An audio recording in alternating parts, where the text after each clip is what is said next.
부활절을 마치고 난 후에 부활하신 예수 그리스도께서 약속하신 성령의 약속을 제자들이 누려가며 그 놀라운 성령의 역사들이 기록된 사도행전을 지금 계속 강해하고 있습니다. 신구약 성경 곳곳에 약속한 그 성령의 역사는 얼마나 놀라운 증거를 보여주고 있는지 모릅니다. 무엇보다도 하나님 말씀으로 천지를 창조할 때 하나님의 영이 수면 위로 운행하시면서 말씀하신 하나님의 말씀이 이 땅에 현실로 나타나도록 역사하신 창조적 역사는 성령의 또 다른 역사의 한 모습으로 우리에게 보여줍니다. 뿐만 아니라 예수 그리스도께서 오셔서 약속한 그 성령의 증거가 초대교회 많은 성도들에게 사도 바울을 통해서 증거합니다. 특별히 로마서 8장 26절부터 32절에는 그 성령이 구원받은 성도들의 삶에 역사하시는데, 때로는 우리가 은혜를 잃고 있을 때 말할 수 없는 탄식으로 우리를 위해 중보 기도하는 성령의 역사, 뿐만 아니라 하나님을 사랑하고 그 뜻대로 부르심을 입은 자들에게 모든 것에 합력하여 선을 이루시도록 역사하는 성령의 역사는 도우시는 성령님으로 얼마나 많은 감동을 주는지 모릅니다. 그리하여 그 성령은 우리의 삶에 그 어떤 삶의 현실 속에 있을지라도 넉넉히 이기게 하시는 능력이 됨을 경험하고, 그 경험을 통해 오늘을 사는 우리에게도 다시 거룩한 은혜의 도전을 더해주는 말씀이 바로 본문의 말씀이 아닌가 생각합니다. 성령은 바로 하나님의 영으로서 늘 우리와 함께 내주하시고 우리를 인도하시고 우리를 도우시는 하나님이신 것을 성경은 증거해 줍니다. 그런데 안타깝게도 오늘을 사는 많은 그리스도인들이 과연 그 성령이 능력으로 나와 함께 하시는가에 대한 질문을 한다면, 우리는 여러 가지 삶의 현실의 상황에 매여서 그 성령의 강력한 약속의 능력을 기대하지 못하고, 또한 내 안에 계신 성령이 마음껏 역사함을 경험하고 살지 못하는 그리스도인들이 얼마나 많을까 두렵고 떨리는 마음으로 돌이켜봅니다. 그 성령은 약속한 그때만 역사한 게 아니라 끊임없이 예수 그리스도 믿고 구원받은 심령 속에 하나님은 그의 인치심으로 우리가 하나님의 자녀됨에 대한 확신뿐만 아니라 그 성령을 구원받은 성도에게 충만하게 허락하셔서 이제 그 성령을 의지하고 그 성령의 감동대로 순종하는 자리마다 하나님의 크기의 역사를 끊임없이 이루시고 계심을 말씀은 우리에게 다시 한번 약속합니다.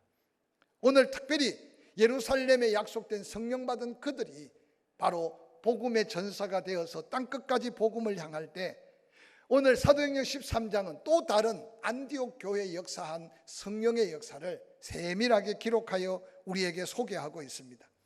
예루살렘 교회와 비교할 때 안디옥 교회는 비교가 되지 않는 작은 교회라고 해도 지나치지 않습니다. 또한 그곳에는 예수님의 12 제자와 사도들과 전혀 영향력을 받지 않은 흩어진 유대인들이 복음을 전하여 세운 교회일 수 있습니다. 그런데 놀라운 것은 하나님이 땅끝까지 복음을 전할 세계 선교의 위대한 역사를 바로 몇몇 구원받은 그들을 통해 성령께서 세밀하게 역사하셔서 그곳에서부터 땅끝을 향한 복음이 시작되는 위대한 역사는 사도행전에 이방인 고넬료가 구원을 받으면서 유대 사이에 머물러 있던 복음이 이방인에게 전해지는 것도 놀라운 역사인데, 그들이 전해받은 복음의 열정 속에 성령의 놀라운 역사에 변화받은 안디옥 교회, 그들을 통해 땅끝으로 향하여 복음이 전해지는 이 역사는 바로 사도행전의 복음의 역사에 또 다른 놀라운 하나님의 역사인 것을 성경은 소개해 주고 있습니다.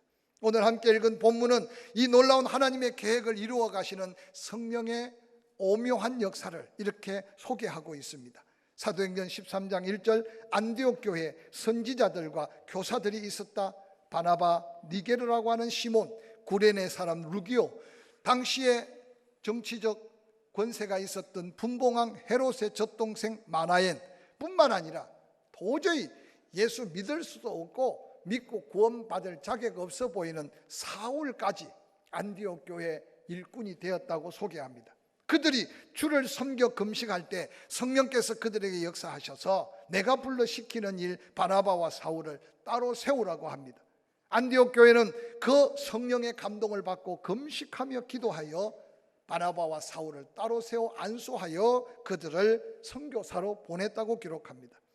3절까지만 기록되면 안디옥 교회 성령 받고 은혜 받은 그들이 보낸 걸로 될까봐 성령 충만함에 이 사도행전을 썼던 누가는 성령의 감동을 따라 두 사람이 성령의 보내심을 받았다라고 기록하면서 안디옥 교회 역사하신 성령의 역사를 아름답게 증거하고 있습니다.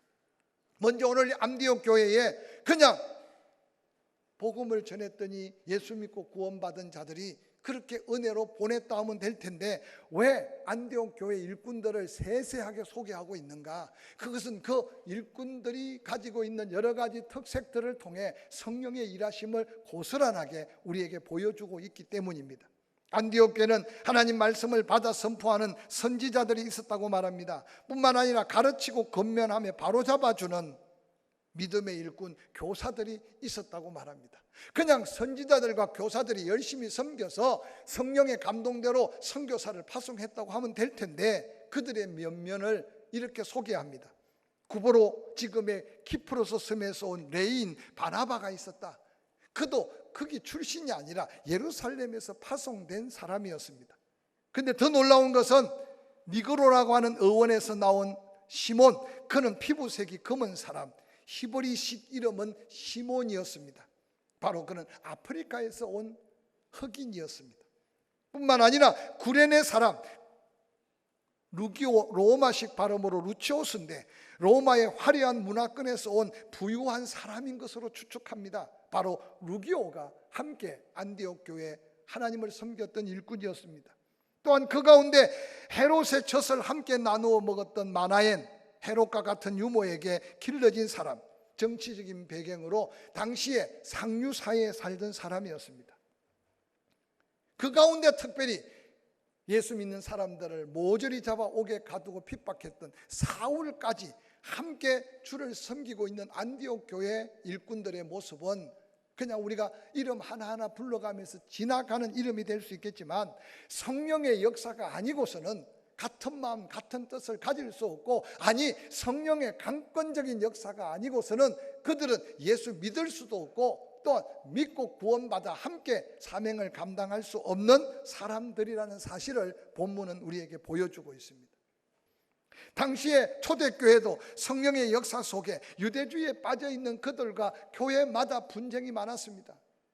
그런데 안디옥 교회는 이미 환경, 조건, 여러 가지 상황, 그들의 각각 가진 삶의 현실은 다 달랐는데도 얼마나 성령께서 보이지 않게 강력하게 역사했으면 하나 될 수 없는 그들 하나됨과 함께 꿈꿀 수 없는 거룩한 하나님의 비전을 꿈꾸고 있는 안디옥 교회를 우리는 함께 본문을 통해 발견할 수 있습니다.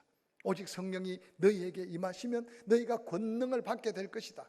예루살렘, 유대, 사마리아 땅끝까지 내 증인이 되리라는 성찬하시기 직전 남기신 예수 그리스도의 말씀에 제자들은 그 말씀을 아멘으로 받았지만 그 말씀이 어떻게 전개될지 깨닫고 아는 사람은 하나도 없었습니다. 그러나 하나님은 강력하게, 때로는 환난으로, 때로는 핍박으로, 그래서 스데반의 일로 흩어진 무리들은 곳곳에 복음을 전했는데 안디옥 교회는 갈릴리 교회도 있었고 사마리아도 여러 교회가 있었지만 그 가운데 안디옥 교회는 또 다른 성령의 놀라운 역사 앞에 쓰임받고 있는 본문을 소개하고 있습니다. 성령이 임했다는 사실은 뭐겠어요? 그들이 이미 예수 그리스도를 만나고 부름받았을 때 성령이 임했습니다. 그런데 그 성령이 그들에게는 능력으로 역사하지 않았습니다.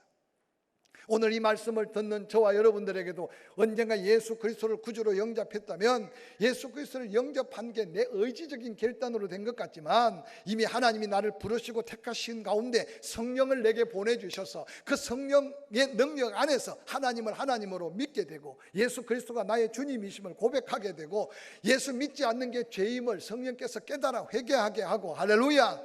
그래서 그 성령이 내 안에 구원받음에 대한 인치심, 확정을 더해 주심으로 내가 하나님의 사람됨에 대한 확신으로 믿음으로 살아가고 있음을 기억하시기 바랍니다.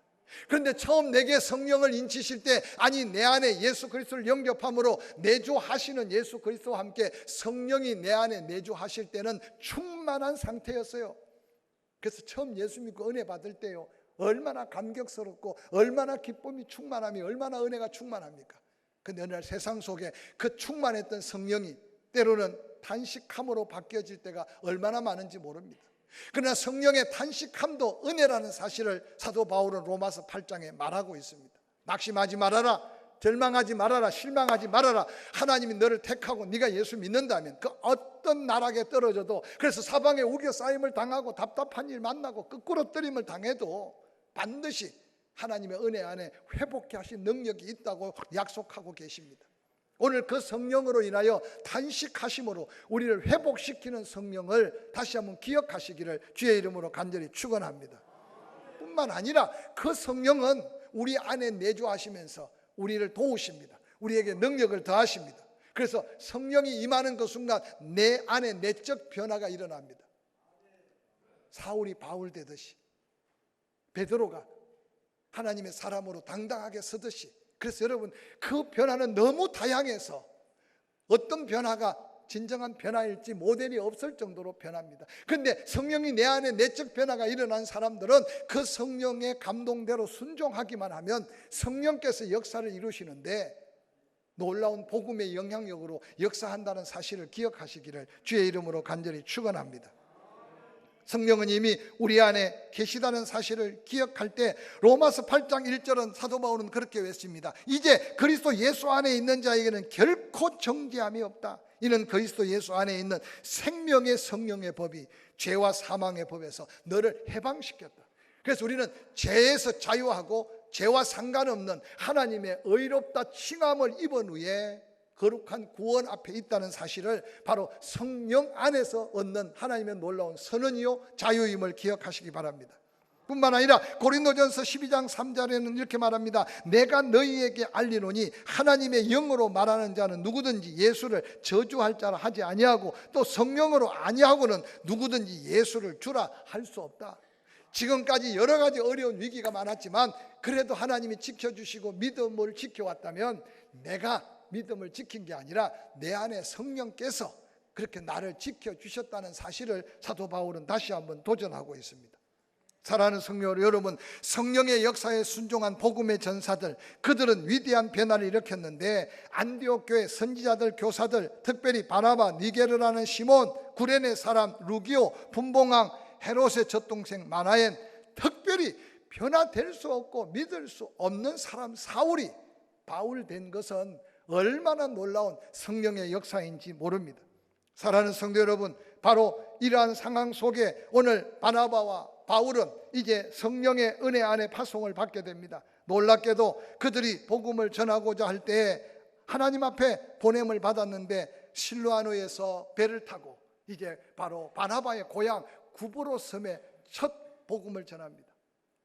살라미에서 복음을 전하고 그 큰 구브로 섬을 가로질러서 이제 바보라는 곳에 그들이 복음을 전하는데 이 구브로 섬 전체를 총독하는 서기장, 바로 바울이라는 사람, 서기오 바울이라는 사람을 만나게 됩니다. 아마 사도 바울이 감동받아 그에게 복음을 전하려고 하는데 그곳에 바예수라고 하는 유대인 거짓 선지자가 그가 마술을 부려가면서 백성들의 마음을 사로잡고 서기오 바울 총독의 마음까지도 사로잡고 있었습니다. 성령이 역사하기 전, 아니 하나님이 보내신 바울과 바나바가 복음을 전하기 전에는 그저 악한 영들, 원수 마귀의 역사가 바로 그곳을 사로잡고 있었습니다. 그래서 사도 바울, 바나바가 함께 복음을 전하려고 하는데 오늘 성경에 보니까 바예수라는 유대인 거짓 선지자 마술사를 만납니다. 13장 7절, 그가 총독 서기오 바울과 함께 있으면서, 서기오 바울은 지혜 있는 사람인데 바울과 바나바와 사울을 불러 하나님 말씀을 듣고자 했다고 말합니다. 그런데 이 마술사 엘루마라는 단어의 뜻은 마술사라는 뜻인데 그들을 대적하여 총독으로 믿지 못하게 힘썼다고 성경에는 소개하고 있습니다. 9절 바울이라고 하는 사울이 성령이 충만하여 그를 주목하고 이르되 모든 거짓과 악행이 가득한 자요 마귀의 자식이요 모든 의의 원수요 주의 바른 길을 굽게 하기를 그치지 아니하겠느냐. 보라 이제 주의 손이 내 위에 있으니 내가 맹인이 되어 얼마 동안 해를 보지 못하리라 하니 즉시 안개와 어두움이 그를 덮여 인도할 사람을 구했다고 성경은 소개하고 있습니다. 이 구부러짐에 역사한 성령의 동력은 사도 바울로 하여금 목숨을 걸 수 있는 위대한 믿음의 도전이 되었던 현장이었다는 사실을 한번 기억해 보시기 바랍니다. 특별히 13장 9절에 바울이라고 하는 사울이 성령이 충만하여 그를 주목했다라고 소개하면서 성경에 바울이라는 이름이 처음 등장한 본문이 바로 사도행전 13장 9절입니다. 당시만 해도 바울이라는 이름보다 사울이라는 이름이 유대 사회에 훨씬 더 많이 알려져 있었던 시대입니다. 그러면 사울은 어떤 이름이고 바울은 어떤 이름일까? 그래서 이 사도행전 13장 9절을 해석하는 주석가들이 공통적으로 말하기를 이 사울이라는 이름은 태어나면서부터 베냐민 지파의 출신으로 베냐민 지파의 가장 존경받았던 유명 인사는 이스라엘의 초대 왕 사울이었습니다. 그래서 베냐민 지파의 아들들이 아마 사울이라는 이름이 많았던 것 같습니다. 바울 된 사울도 유대인으로서 베냐민 지파에 태어나 아마 부모가 그 이름을 사울이라 불러서 유대 사회에는 바로 사울이라는 이름만 기억됐을 겁니다. 그런데 바울이라는 이름은 어디서 나왔을까? 그래서 많은 앞선 주석자들은 바울이라는 이름의 근원을 찾다가 공통적으로 생각하는 게 뭐냐? 바로 이 사울이 로마의 시민권을 얻을 때에 사울이라는 이름으로 시민권을 얻은 게 아니라 당시 라틴어로 바울이라는 이름의 뜻은 작은 자라는 뜻인데 로마의 시민권을 받을 때 바로 바울이라는 이름으로 시민권을 받았는데 여전히 그가 사울로 살 동안은 바울이라는 이름을 부르지 않았는데 바로 사울로 살지 않고 예수 믿어 구원받아 하나님의 사명자로 성령의 이끌림을 받을 때 바로 사도행전 13장 9절에 바울이라고 하는 사울이라는 이름으로 바울이 등장하고 있는 모습을 소개하고 있습니다. 사랑하는 성도 여러분, 이름만 바뀌는 게 아니라 이미 성령 받고 하나님의 은혜로 충만하여 사명에 불타는 사울은 사울로 사는 자가 아니라 이미 하나님의 사명으로 사는 자로 그가 변화받았기에 변화된 그의 입술, 변화된 그의 삶의 자리는 끊임없이 성령의 이끌림을 받았고 성령의 감동대로 순종하는 자리마다 성령의 놀라운 역사가 상상할 수 없는 하나님의 기적적 역사로 이어졌던 사실을 본문을 통해 다시 한번 확인하며 기억하시기를 주의 이름으로 간절히 축원합니다. 어떤 두려움도 없이 그 순간 오늘 바울은 입을 벌려 이렇게 외칩니다. 모든 거짓과 악행 가득한 자요 마귀의 자식이요 모든 의의 원수요 주의 바른 길을 굽게 하기를 그치지 아니하겠느냐. 보라 이제 주의 손이 내 위에 있으니 내가 맹인이 되어 얼마 동안 해를 보지 못하리라 하니 그 말이 끝나자마자 즉시 안개와 같이 어두움이 그를 덮으면서 한 걸음도 움직일 수 없어 더듬으며 자기를 인도할 사람을 찾는 이 모습은 사도 바울의 능력이 아니라 바로 바울을 통해서 그곳의 영혼들을 구원할 계획 속에 역사하신 성령의 동역이요 성령의 역사라는 사실을 성경은 우리에게 보여주고 있습니다. 오늘 총독 서기오 바울 바나바와 사울의 소문을 듣고 그를 통해 복음을 듣고자 하였으나 그 복음을 가로막고 있는 당시에 많은 사람들의 마음을 사로잡고 있는 바 예수 엘루마 그 마술사 앞에서 바나바는 바울은 당당하게 외칩니다. 하나님의 심판의 손, 저주의 손이 내 머리 위에 지금 머물러 있다.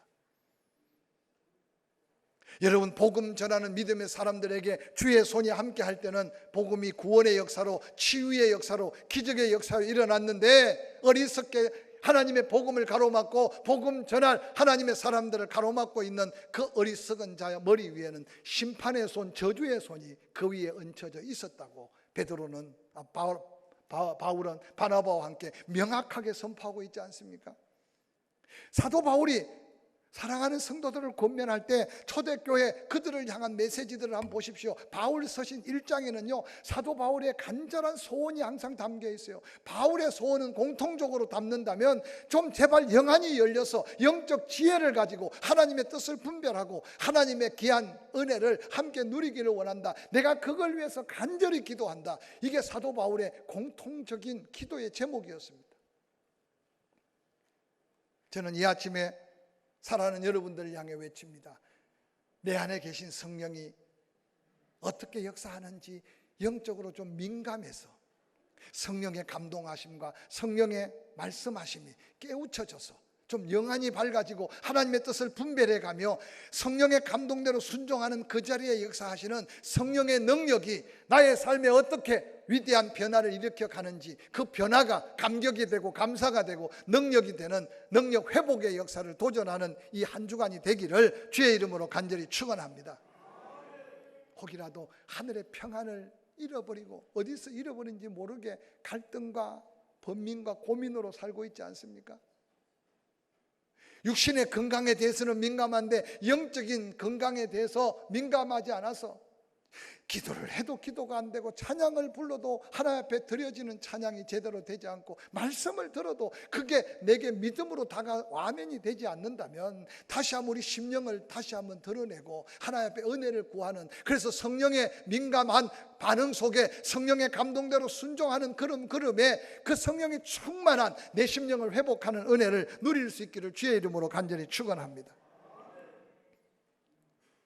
그렇게 구보로섬 바보 지역을 휩쓸었던 바예수 엘루마, 이 마술사가요, 그렇게 교만과 오만으로 가득 찼던 그가 베드로의 말 한마디에 갑자기 어두워지는 가운데 시력을 잃어버리고 옆에 있는 사람을 찾아서 누군가 도움 없으면 한 발짝도 움직일 수 없는 이 상황은 복음의 소문만 들었던 당시에 많은 사람들의 심령을 얼마나 놀랍게 도전했겠습니까? 성경 사도행전 13장 12절은 이렇게 기록합니다. 이에 총독이 그렇게 된 것을 보고, 서기오 바울 그 총독이 이렇게 된 현장을 보고, 성령의 역사하심의 현장을 보고, 바울과 바나바가 전한 복음의 놀라운 능력, 하나님의 역사하심의 현상을 보고 그 자리에서 믿었다. 그리고 그 이후에 바울이 전하는 복음, 주의 가르치심에 놀랍게 여겼다고 성경에는 소개하고 있습니다. 이 놀라운 복음의 능력이 조국 대한민국 마을마다 골짜기마다 피 흘린 순교의 흔적으로 여러분 교회가 세워졌던 역사는 이민족이 경험한 하나님의 놀라운 축복의 역사였고, 이 자리에 앉아있는 저와 여러분이 예수 믿어 구원받아 각양각색 사명으로 하나님의 은혜 안에 살게 된 것도 바로 성령의 놀라운 역사의 증거라는 사실을 기억하시기를 주의 이름으로 간절히 축원합니다. 한 번 받은 구원, 하나님의 손에서 빼앗을 자가 없고 하나님이 주신 평안, 그 세상의 어떤 것과 비교할 수 없이 하나님이 주신 건 아무도 빼앗아 갈 수가 없다고 하셨는데, 우리 스스로 낙담하고 실망하고 좌절하고 그러고는 스스로 포기된 상태로 산다면 얼마나 하나님의 영광을 가리겠습니까? 변화될 수 없는 사람을 변화시키고 예루살렘 교회와 비교할 수 없는 안디옥 교회, 그들은 하나 될 수 없었고 같은 꿈을 꿀 수 없었고 같은 마음을 가질 수 없었으나 성령의 놀라운 역사는 하나 되게 하셨고 그들이 위대한 성령의 동역자가 되게 하시고 바나바와 바울을 따로 세워 보내시면서 이루신 하나님의 놀라운 역사는 1차 선교여행을 마치고 2차, 3차 그렇게 사모했던 로마까지 예수 그리스도가 죽으시고 250년이 지난 후에 이 같은 복음의 역사는, 성령의 역사는 로마를 초토화시켰고 로마가 국교화되면서 이 복음은 땅끝까지 전해져 우리에게까지 구원의 복음이 된 하나님의 역사 앞에 그렇게 쓰임받은 성령의 위대한 동역자들의 아름다운 모습 속에 이제 우리가 감당해야 될 사명이 있음을 깨닫고 내 안에 계신 성령을 기쁘게 하고 즐겁게 하고 그 성령의 충만함으로 우리의 삶에 나타나는 성령의 동역의 역사가 내 가정뿐만 아니라 나를 통해 변화시킬 위대한 하나님의 역사를 도전하는 이 한 주간 남은 생애가 되기를 주의 이름으로 간절히 축원합니다.